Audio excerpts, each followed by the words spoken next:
Good evening, welcome to ITV News. This is Wednesday night's calendar. Hello, here are tonight's main stories. Thieves steal 2 minibuses from a West Yorkshire school for children with special educational needs, leaving disabled pupils stranded. They're very special to school. They're not very special to steal. We're absolutely devastated. The minibuses are an integral part of school life for us. It's hard to comprehend how anyone would even conceive stealing minibuses from a special school. Women who suffered miscarriages criticised the health service after they were fined for claiming free prescriptions whilst they were pregnant. This shouldn't happen. You know, twice you've sent me these letters that are like car park fine letters whilst I'm grieving. I was pregnant, I provided evidence, and I feel like I've been discriminated against for miscarrying. Doing it by the book, a call for more diversity in exam literature to better reflect our society. And the runners from around the world descending on Leeds for the Robborough Marathon.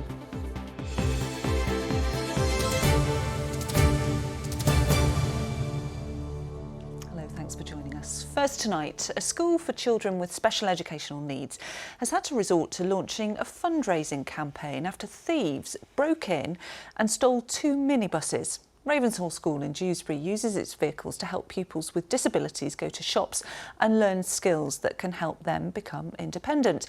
But now almost half of those trips have been cancelled. West Yorkshire Police says it's investigating the theft, but school leaders say it could be months before replacements can be found, meaning it's the children who are losing out. Jonathan Brown reports.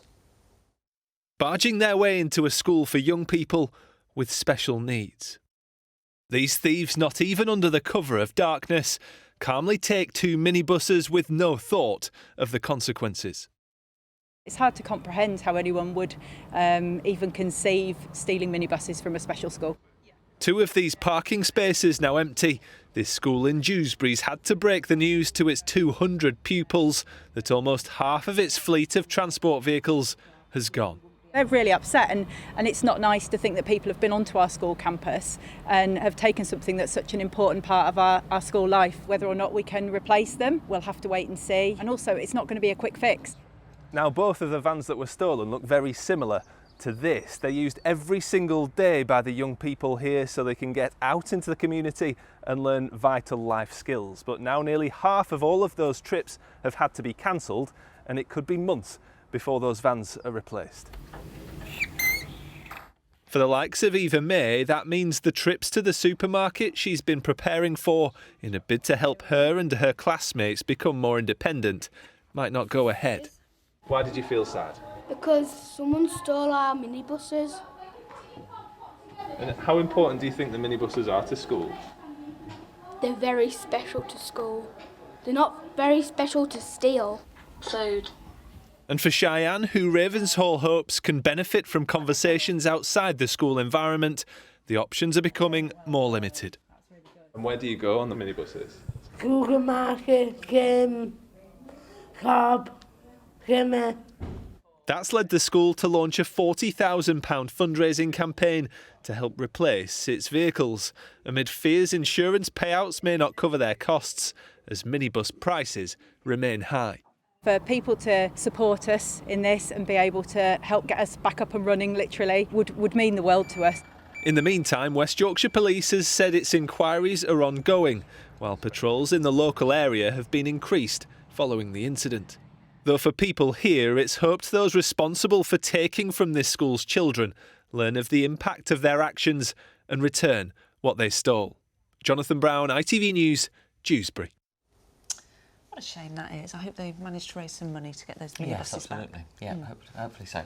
Now, to the women suffering the trauma of losing a baby who've been fined because they didn't have the correct paperwork for claiming free prescriptions while they were pregnant. Nicola Good and Sadie Hawkes, who are both from West Yorkshire, miscarried before they'd received the maternity exemption certificates, which entitle expectant mothers to free prescriptions. Now they've joined forces to demand a change in the way the certificates work, so others don't have to go through the same experience. Helen Steele reports. I had my first midwife appointment booked, and then the miscarriage happened the week. Both Nicola Good and Sadie Hawkes went through the trauma of losing a baby. Devastated, in a bit of shock, happened quite quickly, wasn't expecting it. But then both had to go through the added distress of having to prove it. They'd claimed a free prescription before miscarrying, before their midwives had given them their exemption certificate. Yeah, so did you get this? Yes. Months later, these letters arrived, demanding action before a fine was due. I rang them up straight away and I thought, shortly, I'll just explain what's happened, that I've had a miscarriage, lost my baby, and they'll say, oh, that's fine, don't worry. Just the way she spoke to me, I think it's actually disgusting. And then she said I had to prove that I was pregnant, which meant me having to go to my doctors. That was traumatic. Sadie's fine was then waived, leaving her with the prescription charge to pay. But Nicola's wasn't. She had to complain twice, receiving letters warning of escalating fines before any action was taken. They did waive the fine then, but at that point I was so frustrated about it that I thought this shouldn't happen. You know, twice you've sent me these letters that are like car park fine letters whilst I'm grieving. I was pregnant, I provided evidence, and I feel like I've been discriminated against for miscarrying. Both women are refusing to pay their original prescription charges. Nicola's MP has submitted a letter to the Health Secretary. It seems that we've got a system that just isn't working. It seems quite logical and sensible that as soon as you are told the news that you're pregnant, you should get that certificate which says you are exempt from paying prescriptions. But that isn't always happening. The Department of Health says it recognises the distress these letters can cause, but it is the certificate which entitles women to free prescriptions, not the pregnancy itself. The onus, it says, is on the patient to show the certificate and the pharmacist to ask for it. But that message clearly isn't getting through. A Freedom of Information request shows more than 24,000 women were sent letters last year saying they hadn't provided evidence. Out of those, more than 6,500 had all costs waived because they could send a certificate. But almost 5,000 had to pay the original cost, like Nicola and Sadie, because they were no longer pregnant. That should not be happening. It should not be happening. If that's not enough to make them realise what's going wrong here and they need to change it, then I don't know what is. Sadie Hawkes sending that report by Helen Steele. A West Yorkshire charity which supports transgender people says that much more support is needed for those coming out later in life. With an ageing population and unprecedented levels of loneliness, for transgender people, growing old can be even more isolating, with many of them having lost the much needed support of friends and family after transitioning. Chloe Oliver's been speaking to the over 50s to find out what it's like to transition at an older age. I had to wait until I was 59 in 2005 to transition, having been trans all my life, and I'm now 77 and I couldn't be happier. My journey started a very long time ago in the early 1950s. I'd pray at night and say, God, why have you put me in the wrong body? Can I just wake up in the morning like my sister? Jenny Ann was awarded an OBE for her work, supporting thousands of trans people who feel isolated. Very often they not only lose their family, but they lose their friends, so they have no support network. And quite a few trans people are afraid of the health services because they think they'll be discriminated against. And it means that quite often they don't look after their health. The Diversity Trust, together with Bristol University, commissioned a study to better understand the health needs of trans adults over the age of 50. They were worried about having to move into a care or nursing home and experiencing transphobic attitudes from other residents, transphobic abuse or discrimination. Say, for example, experiencing some form of cognitive impairment or early stages of dementia. And they were worried about losing control over how they wanted to dress and how they wanted to express themselves. New census data published this year found more than 250,000 people in England and Wales identify as transgender, revealing the true picture of gender identity for the first time. And charities like Sage in West Yorkshire agree when those people age, they'll need specific support services in place. I think communities are terribly important. in a city like Leeds, it's not so hard in a way to find a community. If you're living in a more rural place, it can be very difficult indeed. But if there are other trans people in your area, then that's absolutely crucial. It's a very hard thing to do on your own. I started transitioning at the beginning of 2015, and it is the most wonderful thing I've ever done in my life. It was his father's dying wish to live his life fully that inspired Ayrsham, who's partially blind, to begin the process of transitioning into a man. And got the hormones, and once I started the hormones, it was kind of like, I just went, like it was like this massive relief. And it was only sort of in sort of later life that I realised what it was. But I don't know, it never seemed to be the right moment to do it. The cost of transitioning, losing my job, losing my pension, losing my home because my wife had the property in the end, cost about $250,000. But I'm so happy now that doesn't worry me. There are still many unanswered questions about what later life will hold for people like Jenny Ann and Ayrsham. But as knowledge improves, they hope so too will attitudes. Chloe Oliver, ITV News. Yes, let's hope so. Now do stay with us because still to come on the programme before 6:30. An appointment at the Palace. Whitby's Lioness Beth Mead is presented with her MBE. And after a gorgeous start first thing this morning, yes, those showers did bubble up, some heavy and thundery this afternoon. I'll have your full forecast towards the weekend a little later on. Thanks, Kerry. Some more news now from around the region. A number of pieces of historic jewellery have been stolen from a museum in Rotherham. Police say burglars forced their way into Clifton Park Museum last month and took extremely rare golden jewellery from an Indian exhibit. Officers are appealing to anyone who might have seen them for sale online or in person to contact them. The leader of Calderdale Council, Tim Swift, has announced he's stepping down from the role. The Labour councillor has led the authority since 2012 and announced his intention to step down at a meeting last night, although he'll remain as deputy leader. Councillor Jane Scullion is set to take over as leader a week today.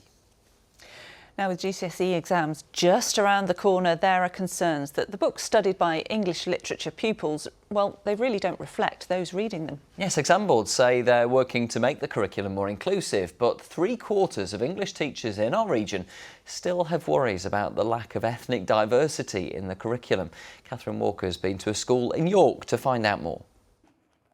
Books give students the chance to explore new worlds, opening their eyes to different cultures and experiences. But with a GCSE syllabus full of mostly white male authors, Jo in Leeds worries some pupils could be put off reading altogether. As our students are autistic, they sometimes struggle with double empathy problem and understanding other people's perspectives, and the texts in GCSE do not support that at all. They are generally all white male authors from centuries ago, completely unrelatable, and I think that's something that does need to change. The latest research shows that 3/4 of English teachers have concerns about a lack of ethnic diversity in the curriculum. More than 1/4 of head teachers said students had raised concerns about the issue, and 13% had received comments from parents. I think that literary excellence is not exclusive to white writers, and essentially students should be exposed to a broad and diverse range of literature. Number one, to promote a love of learning, but number two, because who's to say whose story is more valid or more valuable than anybody else's? Efforts have been made to broaden the syllabus in the last few years, but these Year 11 students in York still feel they have limited options. I do feel like there is a lack of representation, so I do feel excluded at times. It's quite sad because I feel like I do have history in England and it's not really been portrayed in literature. I think we need more women writers because The men that are writing the women in these books, they're from a perspective where these women are being portrayed as like weak or pathetic, and we need more like strong women. But English teacher Claire says it's not just as simple as studying new, diverse authors. It's a big risk for schools to then take on a new text which has got no teaching materials attached to it and no sample answers from candidates. And schools feel the pressure. They've got to work really hard to get these grades for the students, and so they're not going to jeopardise those grades maybe by taking on a text that's been unproven and hasn't got those teaching resources attached to it. In a joint statement, the UK's major exam boards said they are committed to giving students the opportunity to study texts, themes and ideas that resonate with them. It's a change that will take time, but teachers like Claire hope it could mark the start of a new chapter, where exams reflect the students taking them. Catherine Walker, ITV News. Looking at the books that they're studying, actually, they're the same books that I studied all those years ago. Yeah, it's amazing when so much of education has moved with the times. Some literature just seems to stay the same, keep studying the same stuff all along. Yeah, yeah. Now, the ITV Evening News continues at 6:30. Here's a look at what's happening with Lucrezia Millarini. An apology for Prince Harry at the start of his phone hacking trial. The Daily Mirror's publisher owns up to unlawfully gathering information about the Duke and says it warrants compensation. Also, morally unacceptable, the Archbishop of Canterbury slams the government's immigration policy. A UK first, a baby is born with the DNA of 3 people, and find out how Ukraine's TV experts are at the very heart of Liverpool's Eurovision party. Join me for those stories and more at 6:30.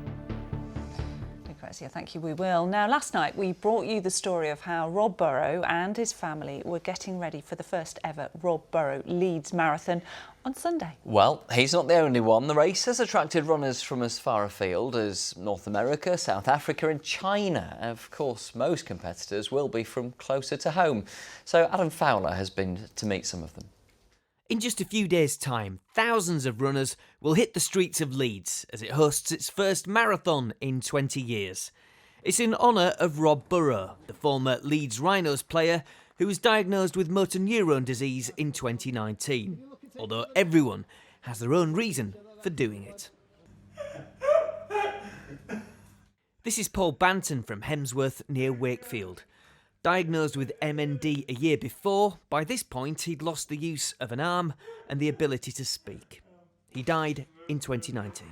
Paul was the best person. He was funny, he was outgoing, he was a little bit of a love him hating type of character. He was kind of Very out stubborn. there. He was really stubborn, but he was kind. He would do anything for anyone. And then it just slowly attacked his body bit by bit until he was just trapped inside a shell. His widow Vicky was to run the marathon in his memory, but was injured in training. Instead, it'll be down to her niece Macy and friend Kaylee, raising money for the MND Association. It'll be a very emotional day, but I'm sure as many other people running it will just be proud to try and raise a little bit of money. Running her 175th marathon since 1997 will be 81-year-old Hilary Warham from Rawdon in Leeds. Story of my life is organisers taking the course down while I'm finishing. What is it you enjoy about running so much? I live alone. If I come out, I can talk to somebody. If I do a marathon all day, it's in friendly company. It's in people that say nice things to me all day. What's not to like? It'll be the second marathon Hilary's run this week. She's aiming for 300, but there's a good reason for doing this one. For Rob Burrow, for the cause, because we lost a very important club member to the same condition. And it's very poignant. Nice and sunny, isn't it? And in Bramley, Steve Lightfoot is running to raise money for research into his daughter's condition, infantile neuroaxonal dystrophy. She can't really move much, unfortunately, now. She's like a because she can't stand, she's had problems with her spine, and now she's got a back brace to help support her. But she's continuing doing well. She can still get her laughing and smiling and stuff. So we're just hopeful to give her a good quality of life as we can, really. Just a handful of stories amid thousands as runners come together to push themselves to the limit. Adam Fowler, ITV News. Well, of course, the marathon is part of the Run for All series, the legacy of the late fundraiser and amateur athlete Jane Tomlinson. Now, we all remember Jane, who lived in Leeds and took part in a series of incredible endurance events. Remember, she cycled more than 4,000 miles across the United States, and that was after being diagnosed with an incurable cancer. Well, Jane's husband, Mike, continues to run the race series to this day, all in memory of his late wife, who died in the year 2007. And Mike, I'm pleased to say, joins us in the studio. Really good to see you, Mike. Thank really you. Good. Yeah. Obviously, part of Jane's legacy was the Run for All series. So what is your part then in the Rob Borough Marathon? We're part of a big team involved with putting the marathon on, and it draws far and wide. Obviously, Leeds City Council have been brilliant since we first mentioned it to them. The Leeds Rhinos and Gary Etherington and his team up there at the stadium, they've been top class. Bob Bowman from the Rhinos Foundation obviously has been instrumental in this as well. But most importantly, Kevin and Rob, and all they've done, and just everything they've done has been mind-blowing. Lindsay and the rest of the family. So there's all that. There's our team that are doing the logistics, but then there's hundreds of volunteers out there who will be encouraging, motivating people. We've got Rothwell Harriers going on the hill. There's a slight hill, I gather, between Otley and Bramhope, and they're giving encouragement. This is a celebration of what Rob and Kevin have wanted to do, getting the M&D Centre. It's something we all as a team really want to do, try and deliver for them, and just make a huge celebration for the city. And it's amazing, isn't it? Already £1 million fundraising surpassed for the marathon already. I mean, the response to it has been incredible. Yeah, when you think about kind of setting something up, you don't know what the demand's going to be like. It's the first year there's been a marathon in Leeds for 20 years, so I think there was a latent demand. But you don't know. But this is down to Rob and Kevin. It's it's what they've done that's inspiring people. Let's be honest here. I think everybody in Yorkshire and probably all country is just blown away with what they're doing. Yeah, and also Lindsay, of course, Rob's wife. I mean, I think we're all blown away with what she's doing. We saw her on last night's programme. They're showing such strength of character, aren't they? Yeah, I mean, going back to Lindsay, it's just getting the time to train. How is she doing that? I don't know. She's got 3 kids. Yeah, exactly. Working. I mean, it's difficult. And, all you can say is, I can't believe how they're doing it. And it's just awe-inspiring, to be honest. Many people would have said the same about Jane, and there are similarities between Rob and Jane. What would she make of all of this?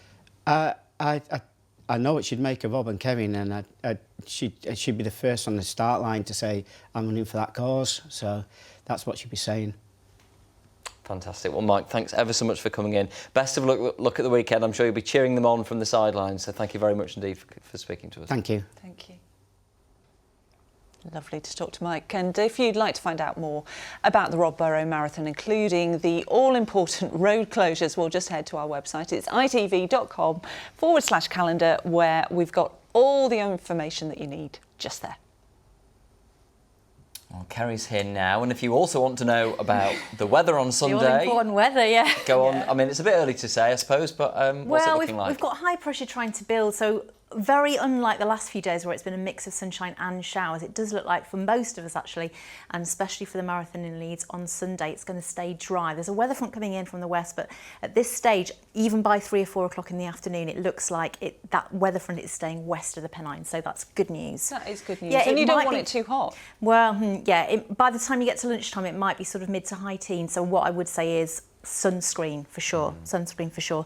It has been that mix, hasn't it, of sunshine and showers across the region today. It started off pretty much like this, if I can show you the satellite picture. Almost pure blue skies first thing this morning, but during the course of the day we had that rash of showers, and some of them have been heavy.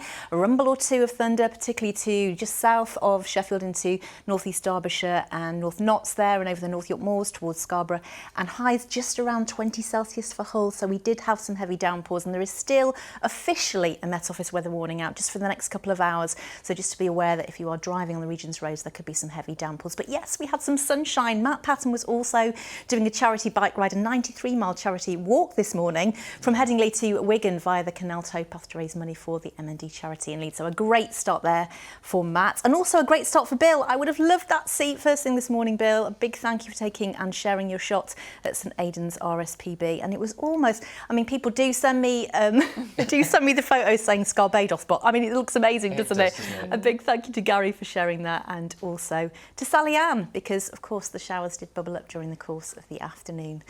We have seen things looking, well, that vibrant green, haven't we? Yeah. So I don't know if Things you've are looking noticed, with the warmth and the humidity, I know we're still talking about tree pollen at the moment until next week, but the grass pollen is on the rise. So if you're noticing a bit of a cough and a sneeze, that's probably what it is at the moment, for sure. OK, well, pollen forecast and the full weather coming up shortly. Yeah.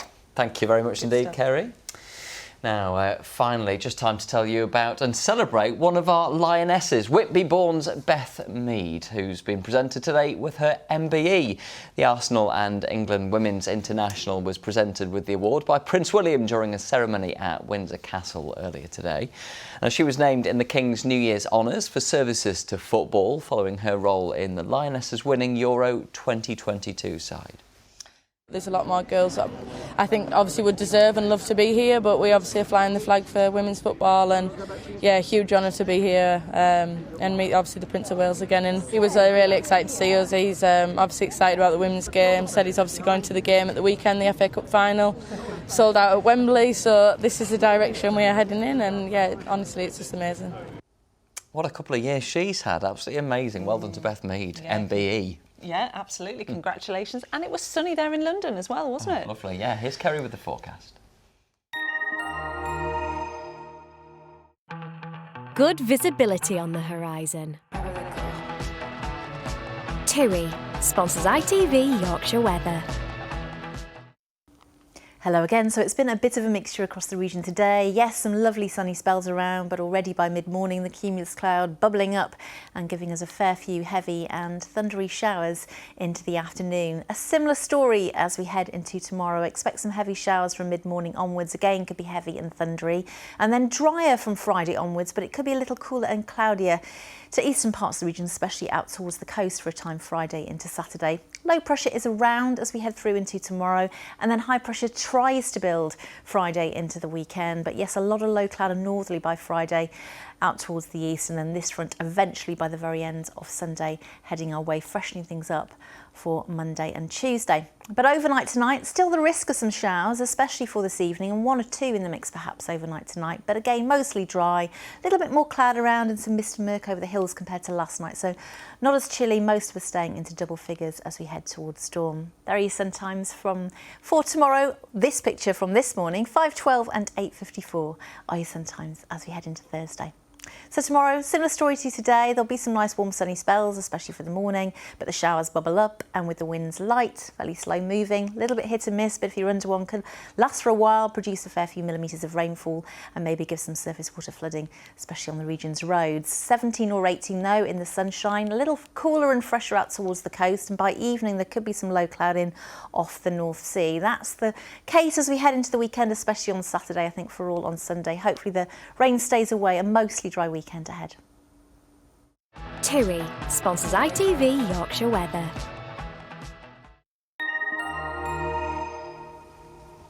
So there you go for the marathon sunscreen, but cross fingers, mostly dry. Yeah, thank goodness for that. And not too hot. A bit warm, not too hot. Yeah, should be okay. Yeah. Should be okay. And also for the spectators, of course, it's nice and warm, isn't Absolutely, it? So that's yes. a good thing. Good luck to everybody.